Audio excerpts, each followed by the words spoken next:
진심으로 환영하며 축복합니다. 따라하십시다. 하나님 사랑합니다. 하나님 사랑합니다. 예수님 감사합니다. 예수님 감사합니다. 성령님 임재하소서. 성령님 임재하소서. 예수님 이름으로 기도드립니다. 아멘. 하나님의 따뜻한 사랑의 햇살이 오늘 또 기분 좋게 비춰주고 있습니다. 하나님의 사랑은 차별이 없어요. 믿는 자의 논이다고 해를 비춰주고 너는 안 믿으니까 해 안 비춰줘. 아니에요. 하나님의 사랑은요 누구에게나 고루고루 다 비춰주시고 마태복음 5장 45절에 그렇게 말씀하셨어요. 이같이 한즉 하늘에 계신 너희 아버지의 아들이 되리니 이는 하나님이 그 해를 악인과 선인에게 비추시며 비를 의로운 자와 불의한 자에게 내려주십니다. 차별하지 않아요. 너는 믿으니까 해주고 너는 안 믿으니까 안 해주고. 아니에요. 하나님의 사랑은요 편애하지 않습니다. 팝콘을 TV로 장성에 전도하러 가면 한참 이제 하다가 나눠주잖아요. 그러면은 가끔 그런 분 계세요. 교회 이름이 딱 붙여 있으니까 보고는 나는 교회 안 다니는데 줘요. 그럴 때마다 저희가 하는 말이 뭐라 그러냐면 안 다니니까 더 드려야죠. 여러분 사람들은요 뭔가 차별이 있을 거라고 생각을 해요. 그러나 하나님의 사랑은요 차별이 없어요. 누구에게나 똑같아요. 그런데 여러분 하나님의 사랑은요 누구에게나 동일하지만 하나님의 공의는 아닙니다. 하나님의 공의는요 반드시 심판이 따라요. 하나님의 공의는 심판을 면하지 못합니다. 누구나 심판받아요. 믿는 자나 믿지 않는 자나 다 심판을 받아요. 하지만 이때만큼은 편애하세요.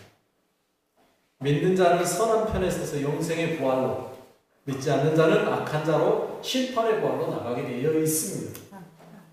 요한복음 5장 29절에서 그렇게 말해요.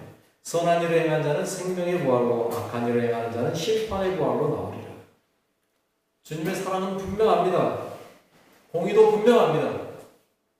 사랑은 모든 사람에게 차별이 없지만 공의는요 악한 자에게는 벌을 주고 선한 자에게는 상을 주는 겁니다. 정확해요. 그래서 하나님은 두 손을 가지고 계신데 한 손은 사랑이고 한 손은 공의다라고 말하고 있습니다. 그런데 우리는 가끔 공의의 손은 뒤로 딱 숨겨버리고 싶어 하죠. 하나님의 사랑의 손만 보고 싶죠. 아니요. 언젠가는 하나님의 공의의 손이 나타날 때가 옵니다. 그때까지 하나님을 잘 믿고 섬기시는 여러분 되시길 바라겠습니다. 하나님이 사랑의 손으로 만져줄 때 그 품에 들어가셔야 돼요. 우리 그런 의미에서 옆 사람하고 인사하겠습니다. 사랑의 하나님 안에서 삽시다.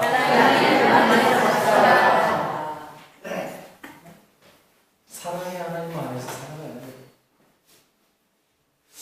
그 하나님의 사랑을 가장 잘 보여주신 분 예수님이죠. 그러죠? 그러면 예수님 제외하고 그 하나님의 사랑을 가장 잘 보여준 분이 누구냐라고 묻는다면 단연코 어느 몸에 선지자인 호세아입니다. 호세아 선지자 이름부터가 호세아예요. 호세아가 무슨 뜻인지 아세요? 구원이란 뜻이에요. 구원.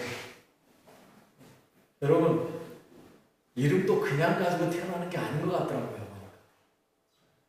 이름대로 살아가. 호세아.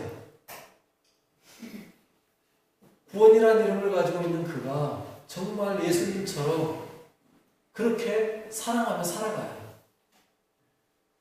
하나님께서 다른 사람이 아니라 호세아를 불러서 그렇게 하라고 한 데는 이유가 있는 것 같아요. 그런 그가 북이스라엘의 선지자로 부름받았습니다. 오늘 보면 1절에서 그렇게 말해요. 우시아와 요담과 아하스와 히스기야가 이어 유다 왕이 된 시대에 곧 요아스의 아들 여로보암이 이스라엘 왕이 된 시대에 부엘의 아들 호세아에게 임한 여호와의 말씀입니다. 그가 선지자로 부름받았던 때가 언제냐? 북이스라엘의 여로보암 2세 때입니다. 여로보암 2세. 여러분들 혹시 기억하십니까? 북이스라엘의 여로보암 2세 때가 어떤 때였는지? 이스라엘이 가장 강성했던 시대, 가장 번성했던 시대, 영토로도요 위로 땅까지 차지했던 시대. 그런 시대가 없었어요. 그런데 바로 이 여로보암 2세 때 그 땅을 차지했어요. 모든 것이 풍성했고 풍족했던 시대입니다. 그런데 하나님은요, 이때 선지자들을 다 보냈어요. 북이스라엘에 선지자를 보냈던 때가 딱 두 시대가 나오는데요. 첫 번째 시대가 언제냐면 아합 때 엘리야와 엘리사 그 외에 다수의 선지자들을 보내서 하나님이 말씀하셨어요. 두 번째는 바로 이때 여로보암 2세 때 아모스, 호세야, 요나 등이 활동했던 시대. 참 희한해요. 여러분, 아합과 여로보암 때가요, 북이스라엘이 가장 강성했던 때. 그런데 하나님은 그때 선지자들을 보내요. 왜 그럴까? 물질적인 풍요는요, 하나님을 떠나기가 가장 쉬운 때라는 걸 기억하시는 거예요. 여러분, 물질적인 풍요가 있을 때요, 하나님 찾기가 가장 어려워요. 지금 시대를 보십시오. 우리나라 물질적으로 얼마나 풍족한지. 제가 볼 때 가장 물질적인 풍요가 극에 달한 때가 지금 아닐까 싶어요. 얼마나 많은 것들을 가지고 사는지 정말 주의해야 될 때. 그래서 그런지 지금요, 많은 방송에서 복음을 외치는 방송들이 얼마나 많이 나타나고 있습니다. 마지막 때입니다. 바로 서서 하나님을 바라봐야 될 때입니다. 하나님 찾아야 될 때입니다. 네. 곧 기회가 사라질지도 몰라요. 마지막 기회라고 생각하시고요. 기회가 주어졌을 때 회개하고 하나님 사랑 안에 들어와 살아가는 여러분 되시기 바라겠습니다. 네. 그때 호세아가 선지자로 활동해요. 그런데 호세아 선지자는 정말 독특한 사역을 시작해요. 지금도 많은 사람들이 사역을 여러 가지 방면에서 사역을 하는 걸 보는데 호세아 같이 독특하게 사역을 시작한 사람은 없을 것 같아요. 2절에 보니까 어떻게 시작해요? 이렇게 이야기해요. 여호와께서 처음 호세아에게 말씀하실 때 여호와께서 호세아에게 이르시되 너는 가서 음란한 여자를 맞이하여 음란한 자식들을 낳으라. 이 나라가 여호와를 떠나 크게 음란함이니라 하시니. 호세아를 부르시는데 호세아에게 명령하는 게 제일 많이 나온 단어가 무슨 단어가 지금 제일 많이 나왔어요? 음란이라는 단어가 제일 많이 나와요. 특히나 음란한 여자를 맞이해라. 무슨 말이에요? 음란한 여자하고 결혼해라. 여러분, 이게 선지자에게 명령할 수준의 명령인가요?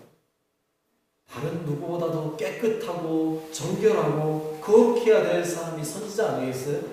그런데 그 선지자에게 음란한 여인을 아내로 맞이해라. 이게 과연 하나님의 명령인지 아니면 사탄의 속삭임인지 이거 도대체 헷갈려요. 그러지 않습니까? 어디 하나님이 하신 말씀으로 여겨집니까 이게? 선지자에게? 그런데 제가 신학교 다닐 때 교수님이 그런 이야기 하더라고요. 예수님의 말씀인지 아닌지를 정확하게 분별하는 방법이 있는데 그게 뭐냐면 일반 사람이 안 할 것 같은 말을 할 때 그게 하나님의 음성이래요. 일반 사람이면 안 할 것 같은 말을 하는 사람이 그분이 하나님이시래요. 호세아를 보니까 정말 그래요. 일반 사람에게 전혀 할 수 없을 것 같은 말, 그 말을 하나님이 하시는 거예요. 음란한 여자를 맞이해라. 이유가 뭐라는 거예요? 이 나라가 여호와를 떠나 크게 음란하기 때문이다.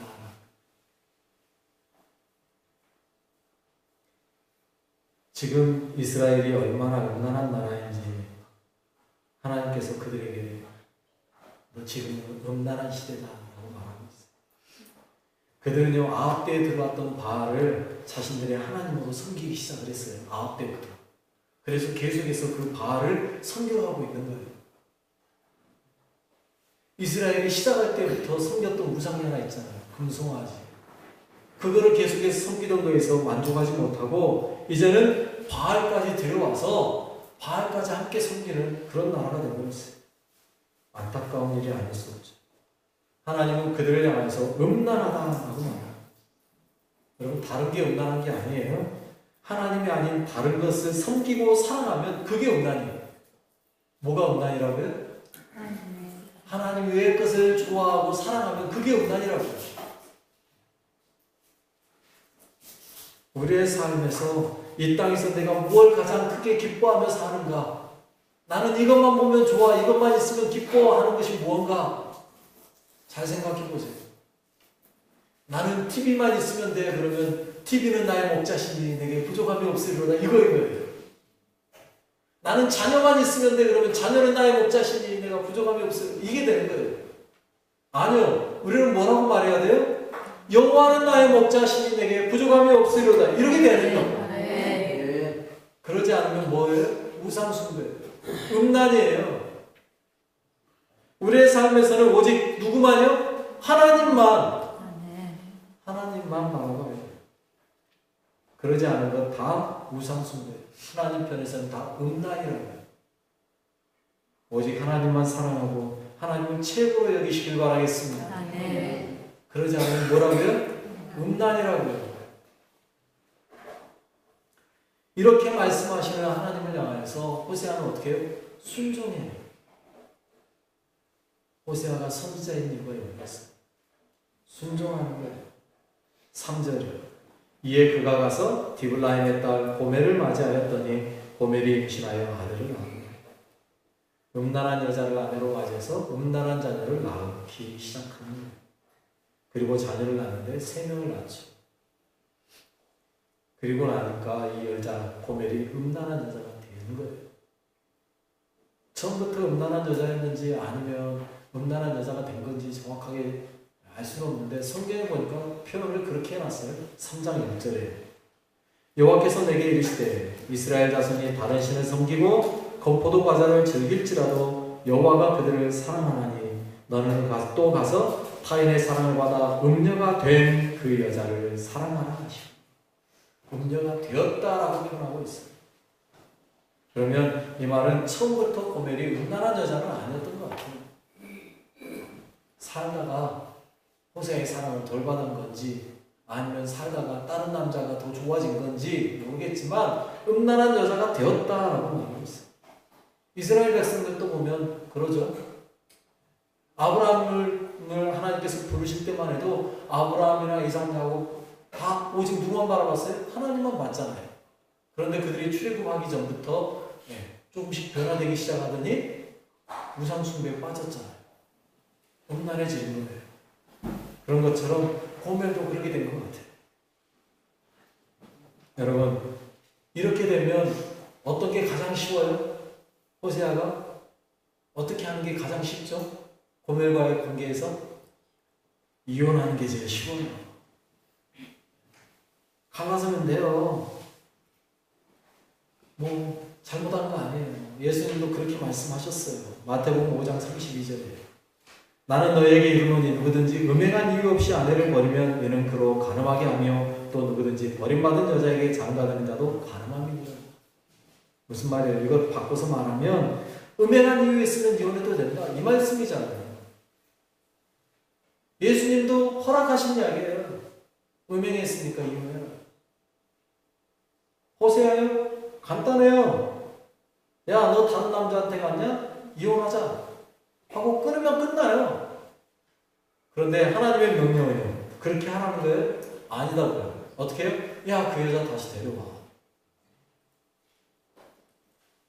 심지어는요, 다른 남자에게 가 있다고. 그러잖아요. 본문에서 그렇게 말했잖아요. 타인에게 가 있는, 타인에게 사랑받고 있는, 음행하고 있는 그 여자 데려와.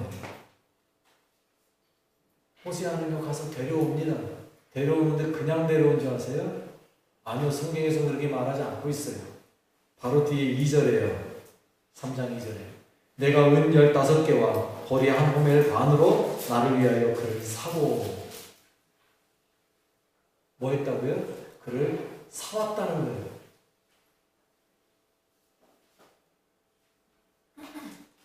이건 말도 안 되는 얘기예요. 여러분, 호세아가 처음에 고멜하고 결혼할 때 그냥 결혼해서 데려온 줄 아십니까? 아니요. 성경에 기록이 안 나와 있지만요. 이스라엘, 특별히 그 중동 지역의 법은요. 지참금이라 해서 주고 뭔가를 그 집에 주고 데리고 와야 돼요. 그러면 호세아가 고멜을 위해서 아무것도 안 주고 데려왔겠냐고요. 호세아는 아니라고요. 데리고 올 때 이미 지참금 주고 왔단 말이에요. 처음에 결혼할 때 지참금이라 해서 일정 값 주고 아내 데려왔어요. 그러면 이미 호세아는 값을 지불한 거예요? 안 한 거예요? 죄송한 표현이지만 돈 주고 사온 여자란 말이에요. 이미 지참금 줬단 말이에요. 그러면 이렇게 물으면 좀 죄송한 표현이지만 원래 이 고멜이라는 여자는 누구 거예요? 이제 호세아 거예요. 호세아 거. 고멜은 누구에게 속했다고요? 호세아에게 이미 속한 자예요. 그러면 우리 하는 말로 합시다. 그런 고멜이 딴 남자에게 가 있어요. 그러면 남자라면 당연히 가서 어떻게 하면 돼요? 그 남자에게 죄송합니다. 네, 주먹을 한 방 빵 때리고 야 이 나쁜 놈아 욕하고 내 여자 왜 데려가? 그리고 가서 데리고 오면 끝나는 거예요. 그러지 않습니까? 이미 누구 거예요? 내게 속한 자란 말이에요. 그러면 가서 주먹으로 한 대 쳐도 욕해도 그 남자는 할 말이 없는 거예요. 지금. 그런데 호세아는 그렇게 해요? 아니요. 처음과 같이 지참금 지불해서 갖다 주고 데리고 오는 거예요. 말도 안 되는 방법을 사용하는 거예요. 지금. 말도 안 되는 거. 그런데 왜 호세아가 그렇게 했을까요? 그게 하나님의 명령이기 때문에. 왜? 하나님이 그렇게 하실 거거든요. 어떻게 해요? 하나님이 그대로 보여주시잖아요. 이스라엘에게. 이스라엘은 이미 하나님을 떠나서 바알과 우상에 빠져 있는 자들이에요. 음행한 자들이라고요. 그럼 그들은 행동 악하죠. 하나님은 그들에게 뭐를 선언할 수 있어요? 이혼 선언할 수 있다니까요. 야 이스라엘 너희들 나하고 이제 더 이상 계약 끝. 너희들하고 이제 끝났어. 나는 너희들 안 돌봐줄 거야. 나는 너희 하나님 안 할 거야. 하면 된다고요. 그런데 하나님은 그렇게 안 한다고요. 또 바알에게 가서 섬기고 있는 그거 바알은 우상이니까 얼마든지 하나님이 그 바알 우상 깨뜨려 버릴 수 있어요. 우리 흔히 하는 말로 마누라에 날벼락을 내려쳐서라도 바알을 없애버릴 수도 있어요. 그런데 하나님 그렇게 안 하셨다고요. 어떻게 했어요? 값을 지불하고 내려오셨어요. 어떤 값을 지불했어요? 여러분 어떻게 여러분이 구원받으셨어요? 예수 그리스도의 핏값으로요. 아멘. 예수님을 보내주신 거예요. 그리고 그 예수님을 십자가에 달배하신 거예요. 예수님께서 십자가에서 우리를 위하여 피 흘려 죽어주심으로 인하여서 하나님이 우리를 건져주신 거예요. 구원하신 거예요. 네. 말도 안 되는 거라니까. 이미 누구의 거예요? 하나님 소유예요. 출애굽기 19장 5절로 6절에 그렇게 말해요. 세계가 다 내게 속하였나니 너희가 내 말을 잘 듣고 내 언약을 지키면 너희는 모든 민족 중에서 내 소유가 되겠고 너희가 내게 대하여 제사장 나라가 되며 거룩한 백성이 되리라. 너는 이 말을 이스라엘 자손에게 전하였지. 이미 너희는 내 소유 제사장 나라 거룩한 백성 되었다라고 약속해 주셨다고요. 그럼 그들이 잘못되어서 우상 숭배할 때 가서 데려오는 거예요. 왜? 이미 하나님과 언약 맺으면 하나님은 이미 빚값 다 지불했어요. 그런데 다시 지불하시는 거예요. 다시. 예수 그리스도를 보내셔서 예수님을 통하여 빚값을 지불하시는 거예요. 여러분 이걸 보고 뭐라고 말한다고요? 기억나세요? 제가 전에 말씀드렸는데 이걸 향해서 뭐라고 본다고요? 이중지불이에요. 값을 두 번 지불하는 거예요. 이중지불. 여러분들이 가게 가가지고 물건을 샀는데 돈을 두 번 치렀어요. 그럼 여러분 어떻게 하실 거예요? 가게 또 찾아가가지고 영수증 보니까 두 번 지불했습니다. 빨리 환불해 주시오 할 거 아니에요. 그런데 하나님은요 그걸 당연하게 여기시고 그렇게 하셨어요. 이유가 뭐예요? 사랑하기 때문에. 사랑하기 때문에. 너무도 사랑하셔서 그냥 값 한 번 더 치르지 뭐 괜찮아. 널 위해서라면 내가 기꺼이 더 치를 수 있어. 치르는 거예요. 호세아는 이 하나님의 사랑을 대신 보여준 거예요. 그러면 그렇게 대신 지불하고 나서 무엇을 기대하셨어요?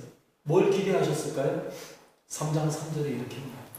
그에게 이르기를 너는 많은 날 동안 나와 함께 지내고 음행하지 말며 다른 남자를 따르지 말라. 나도 내게 그리하리라. 호세아가 고멜에게 바란 거예요. 야, 이제는 더 이상 그만하고 나만 바라봐. 하나님이 이스라엘에게 원하는 게 뭐예요? 야, 제발 딴 데 쳐다보지 말고 이제 나만 바라봐. 이게 하나님의 마음이에요. 그런데 이스라엘이 그렇게 했나요? 아니요. 여전히 우상 숭배에 빠졌고요. 그들은 하나님 바라보지 않았고요. 그 결과는요. 결국은 하나님의 공의에 의해서 그들은 흩어지고 말았어요. 비참한 결과예요. 4절에 이렇게 말해요. 이스라엘 자손들이 많은 날 동안 왕도 없고 지도자도 없고 제사도 없고 주상도 없고 애복도 없고 드라빔도 없이 지내다가 그들에게 있는 아무것도 없게 될 것이다 라는 거예요. 어떻게 됐어요? 아수르에서 북이스라엘이 완전히 흩어져 버리면서 그들은 아무것도 없게 되어버렸어요. 이걸 좀 깨달았으면 그들이 빨리 하나님께로 돌아왔을 텐데 깨닫지 못하고 그들은 살아간 거죠. 그래서 어떻게 됐어요? 아무것도 없는 삶을 살게 됐어요. 정말로 그들은요 전 세계로 흩어져 버렸어요. 하지만 때가 되면요 하나님은 그들을 다시 찾아내실 거예요. 부르실 거예요. 5절에서 그렇게 말해요. 그 후에 이스라엘 자손이 돌아와서 그들의 하나님 여호와와 그들의 왕 다윗을 찾고 마지막 날에는 여호와를 경외함으로 여호와와 그의 은총으로 나아가리라. 이분이 바로 하나님. 이게 바로 하나님의 사랑이에요. 뭐 하는 거예요? 때가 되면 뭐 한다? 다시 찾겠다. 때가 되면 다시 그들을 찾아내겠다. 호세아의 삶을 통해서 하나님은요 그분의 사랑을 그대로 보여주고 있습니다. 음란하고 우상만 알던 이스라엘 그들을 하나님은요 호세아를 통해 고멜을 통해 그대로 보여주고 계시는 거예요. 하나님의 그 끝없는 사랑을 나타내시는 거예요. 호세아가 고멜을 찾아 다시 데려오는 것처럼 하나님도 그들을 여전히 사랑해서 다시 데려오고 싶으신 거예요. 그런데 이스라엘은요 그 하나님의 사랑을 여전히 깨닫지 못하는 거죠. 지금도요 전 세계의 많은 사람들이 그 하나님의 사랑을 아직도 몰라요. 그러다 보니까 그 하나님 사랑 안으로 들어오지 못하고 있는 거예요. 그러나 언젠가는요 그들이 하나님의 은혜와 사랑을 깨달을 때가 올 거예요. 그리고 하나님의 부르심에 응답해서 돌아온 날이 오게 될 거라는 거죠. 그 사랑이 언제 알게 될지 알 수 없죠. 그러기 위해서 우리는 호세아처럼 하나님의 사랑을 보여주셔야죠. 여러분들도 보여주셔야 돼요. 그런데 우리는 여전히 고멜처럼 엉뚱한 삶을 살 때가 많죠. 엉뚱한 거 바라볼 때가 많죠. TV가 재밌고 돈벌이가 재밌고 세상이 재밌고 하나님이 아는 것들이 더 좋은 여러분 그거 아닙니다. 우리의 신랑이 누구인지 분명히 아시기 바랍니다. 여러분의 신랑은 누구세요? 예수 그리스도. 우리의 사랑은 누구세요? 예수 그리스도. 잊지 마십시오. 오직 예수 그리스도 그분만 바라보십시오. 우리는 그 안에서 살아갈 때 진정한 은혜가 있고요 사랑이 있다는 사실을 기억하세요. 그 사랑을 받아들이세요. 그 사랑을 받아들이세요. 다른 데 한눈 팔지 말고 곁눈질하지 말고 하나님만 바라보고 하나님 안에서만 사세요. 그 은혜 잊지 마시고 우리를 얼마나 사랑하셨으면 값을 지불하는데 어떻게 했다고요? 이중으로 지불했다고요. 이미 지불했던 그 값을 또 한 번 지불하시면서까지도 다시 사랑하셨던 분. 예수님의 그 보혈의 핏값으로 우리를 다시 사셨던 분. 그분이 하나님이세요. 그 하나님만 경외하고 그 은총으로 나아가는 귀한 여러분 되시길 바라겠습니다. 네. 기도드립니다. 우리를 사랑하사 끝까지 사랑하신 하나님 아버지, 우리를 위해 십자가에서 대신 죽기까지 하신 주님, 이중지불을 마다하지 않고 사랑하신 하나님, 우리도 그 하나님의 사랑 안에서만 하나님만 사랑하며 살기 원합니다. 영원히 함께 하옵소서. 예수님의 이름으로 기도드립니다.